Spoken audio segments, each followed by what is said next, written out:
بسم اللہ والصلاۃ والسلام علی رسول اللہ۔ ایک سوال ہمارے پاس ہے کہ کیا حضرت سیدنا مولا علی المرتضیٰ رضی اللہ تعالیٰ عنہ کی جو تلوار سے ذوالفقار یہ جنت سے نازل ہوئی تھی؟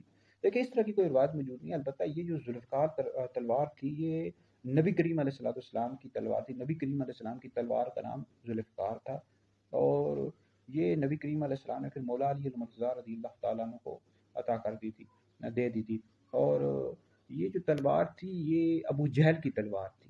یہ غزوہ بدر جب جنگ ہوئی ہے تو اس میں بطور مال صفی کے، یعنی صفی مال غنیمت کے طور پر یہ نبی کریم علیہ الصلوۃ والسلام کے حصے میں آئی، اور نبی کریم علیہ السلام نے اس تلوار کو پھر مولا علی المرتضیٰ رضی اللہ تعالیٰ عنہ کو دے دیا تھا۔ یہ آپ مصنف عبدالرزاق صنعانی پڑھیں، اس طرح مصنف عبدالرزاق پڑھیں، مصنف ابن ابی شیبہ پڑھیں، دیگر جتنی بھی حدیث کی سیرت کی کتابوں میں موجود ہے کہ بطور صفی کے، یعنی مال غنیمت کے طور پر نبی کریم علیہ السلام کے حصے میں آئی، اور اس تلوار کا نام نبی کریم علیہ السلام کی اس تلوار کا نام ذوالفقار تھا۔ پھر نبی کریم علیہ السلام نے اس تلوار کو مولا علی المرتضیٰ رضی اللہ تعالیٰ عنہ کو دے دیا تھا۔